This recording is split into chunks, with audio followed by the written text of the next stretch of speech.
I love you. I love you too. Are you ready? Yeah, I was just gonna say that. This was sad. Are you ready for this? Hi, Hi. and welcome to our second episode. Welcome. We're so glad you've come. We are so excited. We are so happy with all of the clicks on that little like button. We are. These are our excited eyes. And we have lots of subscribers. I can't even say the word. I thought you were gonna say lots of suspenders.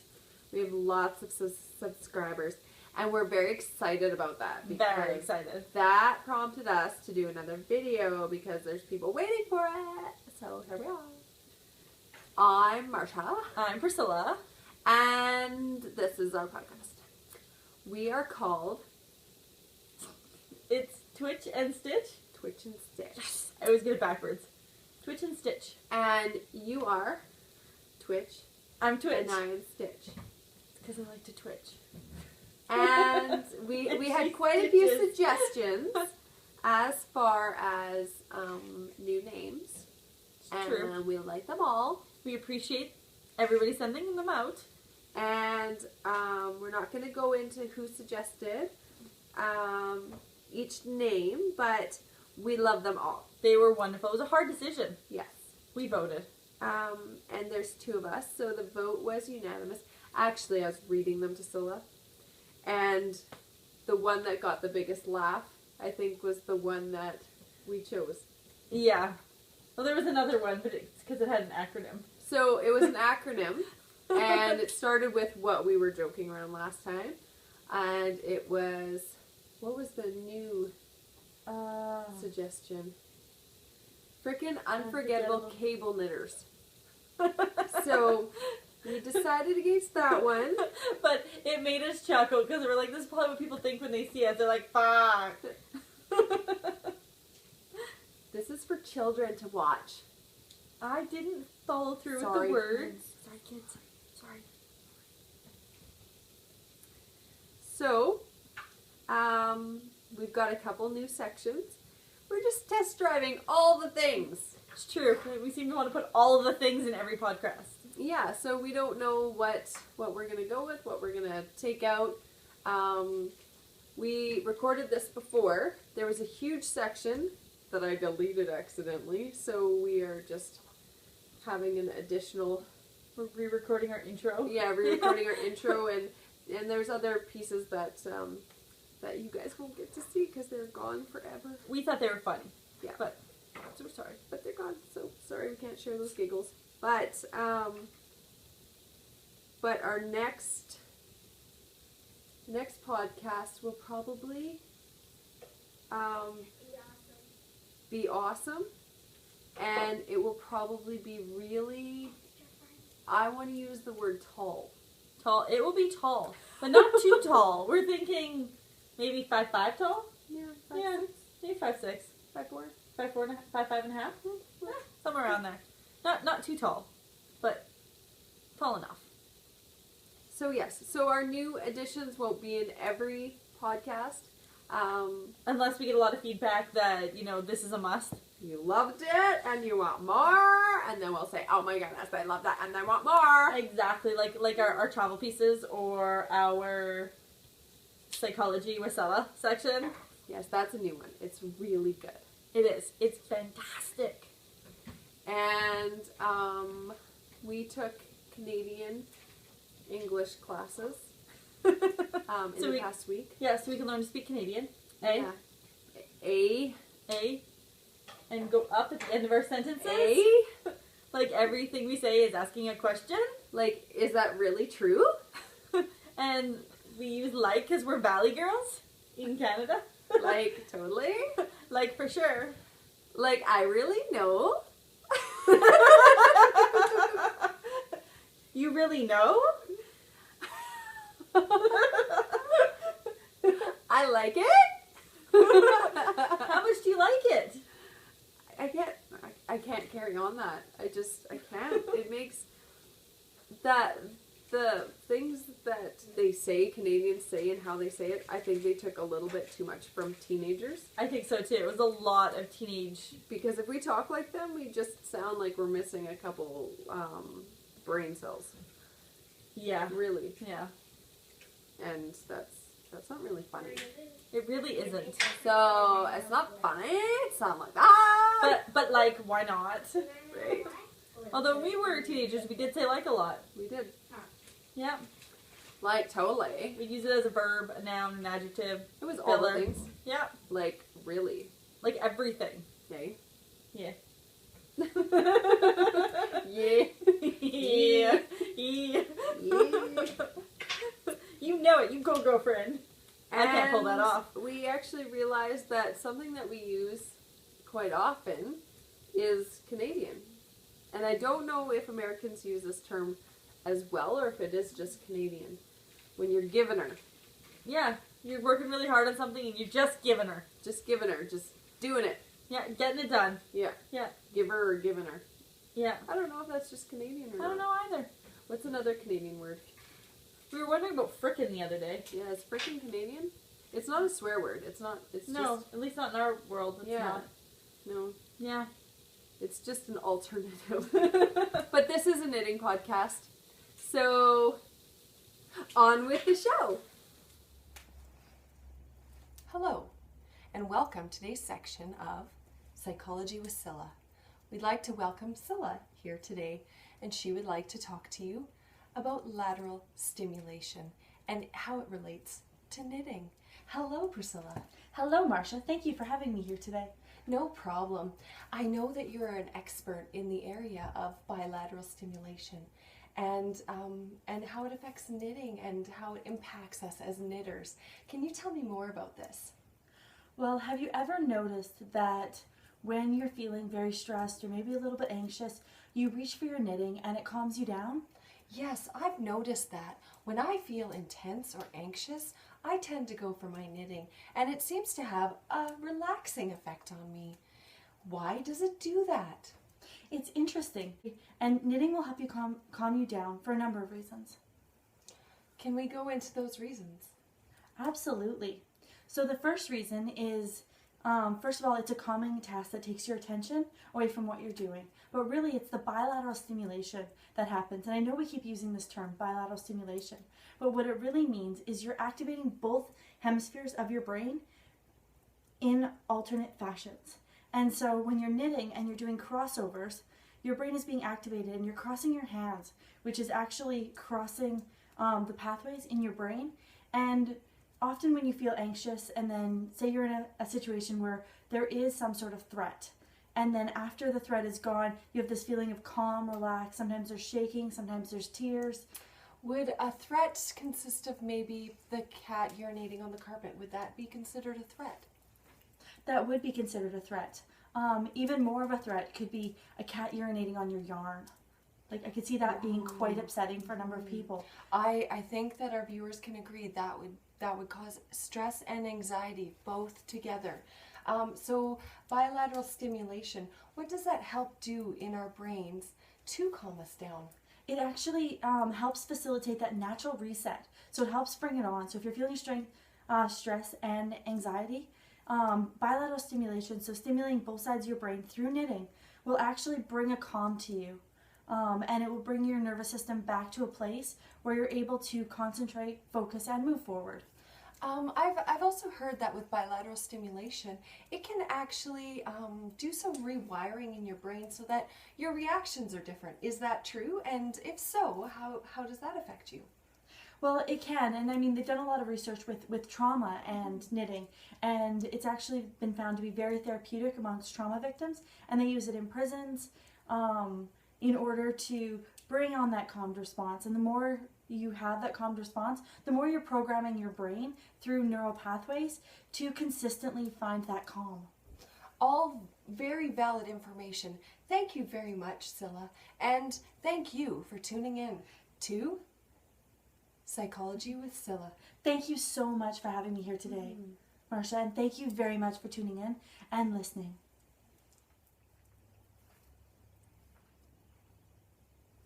So what are you working on, Scylla? Oh, hello, there?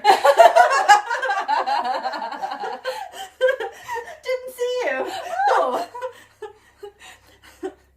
So as you know, I've been working on a sweater for a bunny rabbit, and I haven't liked my project up until now. And so this is how far I am. So this part here is going to go around his neck. And then actually this is the way it's going to go. So that's going to go around his neck, and then I have this little bridge part here for the spot right before his ears, or right behind his ears. And then over here I'm widening it with a stitch that I just learned. It is called the Knit front and back. Knit front and back stitch. Is that how you add stitches on? Without a hole on the ends. Yeah. So I just learned the knit front and back stitch in order to add stitches onto the ends. So trying to make it wider, so it gets wider as it goes around here. And then I'm going to just put a button on the bottom. I was going to make armholes for him, but he's got really weird shaped arms with elbows, and well, I'm not that talented. So what pattern are you using? I am using a Scylla Original. Oh, yay. So it starts with a standard rib stitch, 2x2. Then it has a straight knit stitch, and then a knit purl back and forth. Excellent. My needles. On size 4mm, US sizing is size 6, Hayas. Not Hayas. That's not the brand needles I have. Addies. And they're the interchangeables, and so you can just... And how do you like using the interchangeables? I absolutely love them. Oh, excellent. These needles make me happy. Oh, excellent. And you tried other interchangeables? I did, and I had this one set of interchangeables, and I can't tell you the brand because I don't know it. But they had a really, really tough wire, so it didn't bend, so you couldn't do magic loop on it, and you didn't have a lot of flex with your project. Mm-hmm. And so it was the needles were nice themselves, but it was quite challenging to work on things that didn't fit them perfectly. I see. Yes. Yes, indeed. And the yarn, do you know what the yarn is called? The yarn is a really pretty yarn that I got at our local yarn shop. I don't know what kind of yarn it is. I ripped the label off and rolled it into my own ball and didn't think to look or keep. So I can't tell you who makes it. I can't tell you what the fibers are. All I know is it's soft and it's colorful. Mm-hmm. Yeah. Maybe Marcia can tell you. She touches it. Touch it, Marcia. Touch it. Oh. I know, right? We could probably make something out, but... Yeah, I don't know. I don't know. I think it was close to the Malabrigo section, but that doesn't tell you anything because it might completely not be Malabrigo. So, but either way, it's very nice. And if I'm in the shop, I will pay attention to what it was actually called. Okay. So, Marcia, what have you've already told them what you're working on? Yes. Is there anything else you're working on which you'd like to discuss? Yes. Because you knit multiple projects at multiple times. I do. There's, I haven't done any more work on my shawl that I have. This is the only project bag that I own. I use purses other than this one. And that one's kind of awesome. Yeah, it's got Batgirl and Wonder Woman and Supergirl, and it's kind of fantastic. The fabric I just measured out and then sewed it together, and it's fairly rough because I just wanted a bag quickly, so I did it in probably about 20 minutes.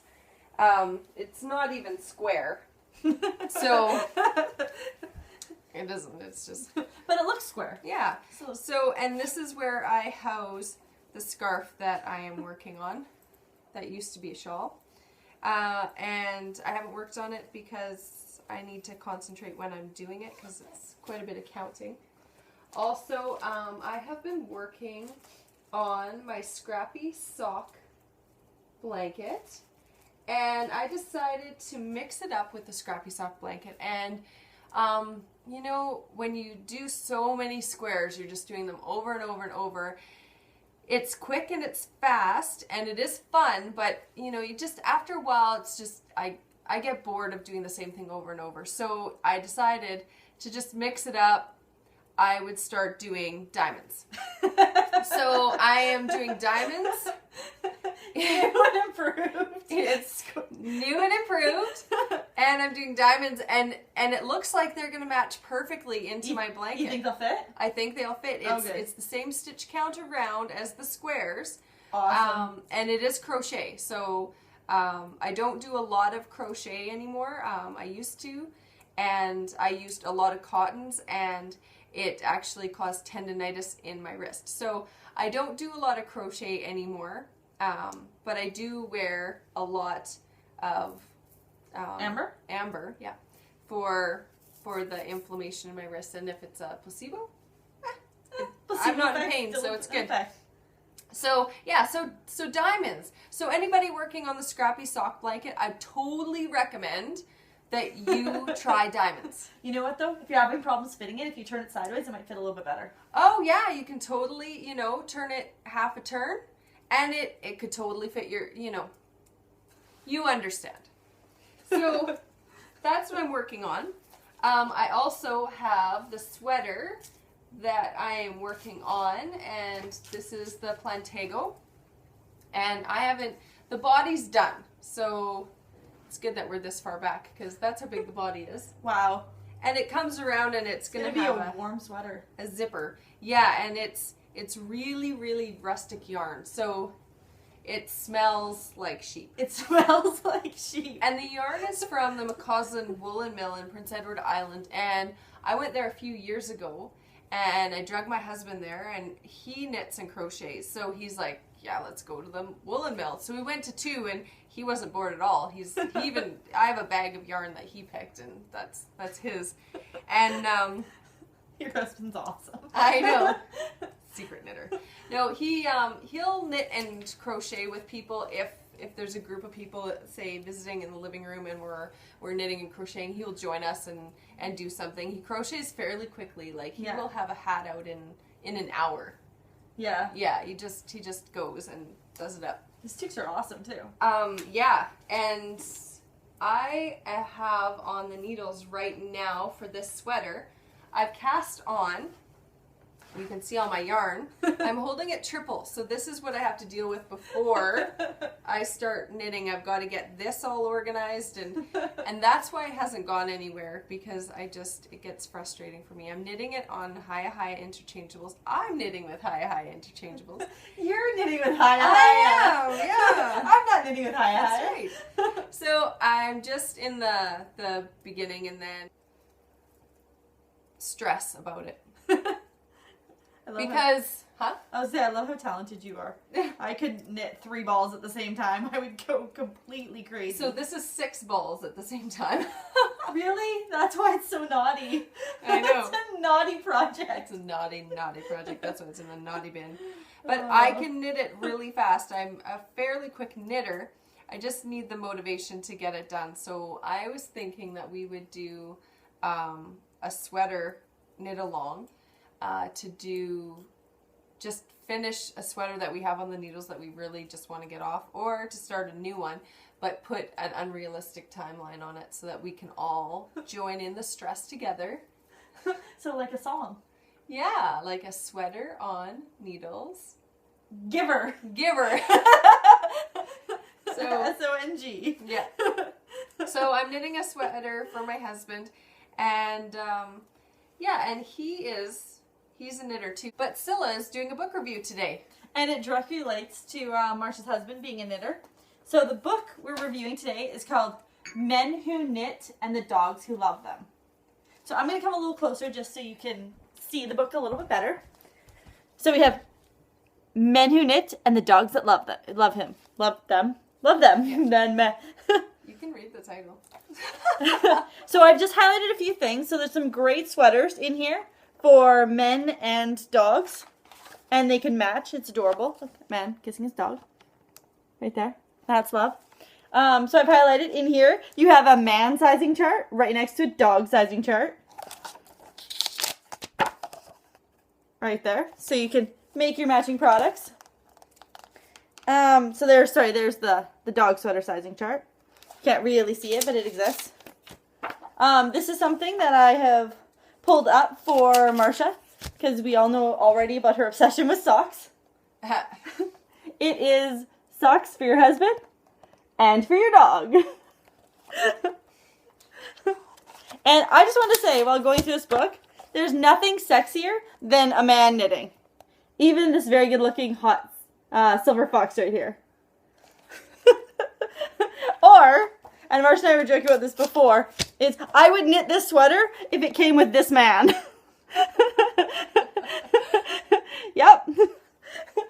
And so that's the book, and it's got a lot of different patterns and different color work for you and your dog, and a lot of different styles. So if you are looking for a book to help you knit for your pet, I highly recommend Men Who Knit and the Dogs Who Love Them. And it is by Lark Books. And it is Canadian $32.95 and American $24.95. And I'm sure you could probably get this online. Yeah, I don't see any UK pricing, but I'm sure it exists. Yeah, I would say. Yeah, it's a good little book. Yeah, lots of fun. I gave it to my husband for Christmas one year. Last year, I think. Yeah, he just chuckled. Yeah, he laughed. He loved it. So there is a new movie coming out in the spring. What movie? It's called Into Ireland. Yes. It's a great movie. Isn't it due to release end of May? Yeah, 2015. Yeah, it's called end Into of May. Ireland. It looks like it's gonna be good. And actually, I'm gonna show you the trailer for it so that you guys can be as excited as we are.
Actually sleep.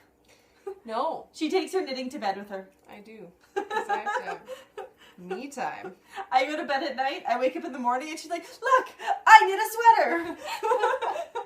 I'm like, but it was bedtime. We went to bed at 11. She's like, I know. Does it look great? I'm going to wear it today. It's so pretty. Not quite. No, but you do go away for a weekend and come back with socks. Yes. A new pair. Yeah. Yeah. Yeah, I have a Glamper. And for those of you that don't know what a Glamper is, it's a glamorized camper. And so I bought this camping trailer, and at the time I was prepping for a bodybuilding competition. I know you can't tell, but I used to do that. And so I was prepping for that. It was coming up very quickly, and I needed a project. So I bought a camper, and I totally ripped it apart and did curtains and sanded and painted all the things and redid all of the upholstery, and it looks fabulous now. It's fantastic. Yeah. So we take it camping, and I have these. They are like the camping chairs that you sit in. Oh yeah, and they match. They're turquoise. So the colors are turquoise and red, and they're like really bright colors. And the chairs are turquoise, but they're not just like camping chairs. They're lounging camping chairs. Yeah, they recline and they have a piece that comes out, and so you can sit and knit all day long, and it's wonderful. And you're camping, so nobody expects you to be doing anything else. Yeah, we camp in style. We camp in style. There's I've got a coffee press that matches that Scylla got me last year. It's kind of awesome. Yeah. It's a French press. Yeah. Red and turquoise. Yeah. Yeah. And the kettle is red, and everything just, it matches. And at some point I'll show you what it looks like. But so we go camping, and I'll go away camping. And last time I went, I came back and I'd knit a sweater in 2 days for one of my daughters. So yeah, and I she didn't was have a like, pattern, "Look, so I just Scylla." just I'm started like, I don't knitting. even know how that happened. There was one day she knit a sweater in an afternoon. It wasn't an afternoon, was it? It felt like an afternoon. It was No. like 4 hours, 5 hours. No, it was 2 days. Oh, Yeah, it was 2 days. maybe I was away. It Yeah. felt like an afternoon. Yeah, no, it was a couple days. I knit really fast on that one. I stayed up late, and yeah, it was super fast. But it wasn't an adult sweater either, that one. No. The adult ones. I think the fastest I've knit a sweater, actually, well, besides the weekend one, but that was a really small one. The fastest I knit an adult sweater was 3 days. And that one, oh my goodness, I don't even have it. I ended up selling it because it was, the gauge was so, like, before I blocked it, it was perfect. And then I blocked it, and it was like, it went past my knees. Like, It was a nice, long, flowy sweater, Yeah. but it was... it was huge. Yeah, so I knit that, and then it was done, and then I sold it. And it sold, I actually put it on Facebook, and it sold that day. Somebody came to try it on, and they bought it. So I just had to get the buttons on, so they picked it up 2 days later. So I want to say thank you to the Bakery Bears, Dan and Kay, for saying, like, talking about us on Instagram and you know, encouraging people to go and follow us, as well as, We really appreciate it. yeah, and as well as Knit Theory, Amy, she, within the first 5 seconds of her podcast, told people that she was watching us and that we're funny, and Yeah, we kind- like to think so. Kind of warmed our heart on the Yeah. inside. Yeah. Like, yay! And we made that noise. And Sue from Two Tangled Skeins, she on Instagram as well encouraged people to come and watch us. There are other people as well that have encouraged people to come and watch us, and we just want to say thank you to We really appreciate everybody. We set the bar really high, so we were struggling with our next podcast. No, it doesn't? No. I love how your ends are not woven in. Take pride in your work, woman. it. Hey, it's work. That's work. So there's going to be a new Star Wars. Yes. Mhm. Aren't they filming out of Ireland? They are filming out of Ireland. They're actually, one of the places that they're filming is in the Skellig Islands. And the Skellig Islands are just off the coast of Ireland on the west side. There are 2 islands. And one of the islands, well, they're both bird sanctuaries, but one is inhabitable by people and it's just birds. And the other one is called Skellig Michael, right? Mm-hmm. And we've actually been to Skellig Michael. And it is a World Heritage Site. And it is also a bird sanctuary for the Puffins. puffins, yeah. Yeah. And so we got to see puffins. That was excellent. The boat ride there was horrific. Oh my goodness. And there was people getting sick because the waves were so choppy. And it was terrifying. It was their first sailing in 2 weeks because the sea was too rough, and we were in this little fishing boat. Yeah, held like 20 people. Yeah, about Yeah, 20 people about each that. boat. Yeah. 2 boats came out. And so we sailed out, and it was about, how long was the sail? Oh, I don't even remember. About an hour. Yeah, Yeah, about about an hour. And then the climb up is intensely steep. It they have signs that say fatalities have occurred.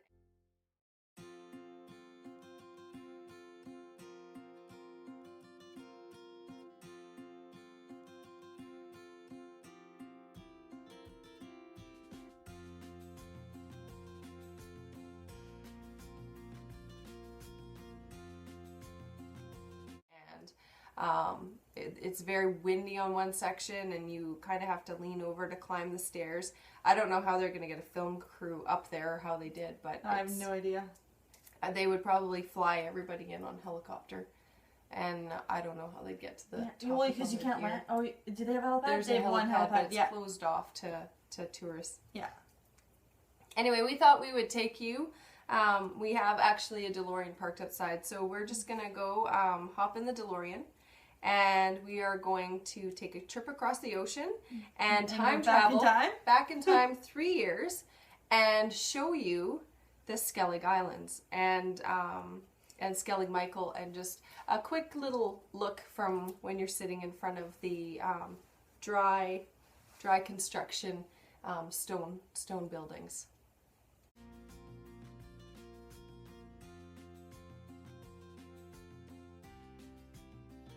Are we there yet? Not yet. Jeepers. Well, Get over why yourself. aren't we there yet? Because we are traveling a great distance. we've been Get going off for my so coat. long. Oh. We couldn't stop because it was too steep, very slippery, and signs that said fatalities have occurred. So we're gonna give you to it. Whatever. All right.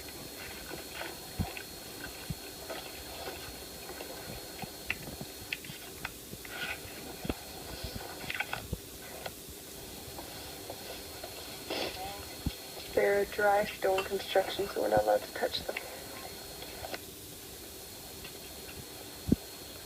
They've been here since about 600 AD.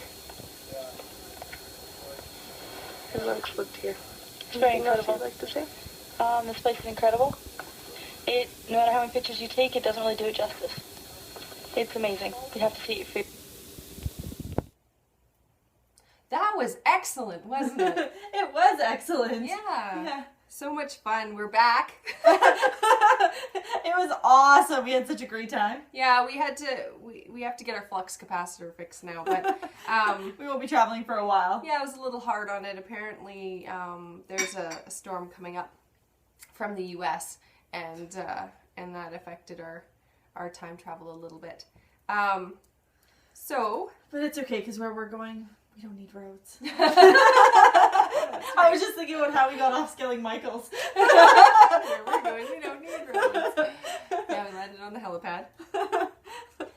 So since I got off the couch, I have knit a little bit more on my socks. I know it's super fast. So I'm on the second sock now. And I finished the toe. I completed that last night. And here is the first sock. It is done. So pretty. Except I don't have the heel in yet. I do the heels 2 at a time at the same time. So they're the same shape. It's really pretty. So, In the background. thank you everybody for watching us. Yeah, thank you so much. And we promise the hilarity will continue in our next episode. Da da da. Oh wait, that's Scary Time, isn't it? Da da da da da da da.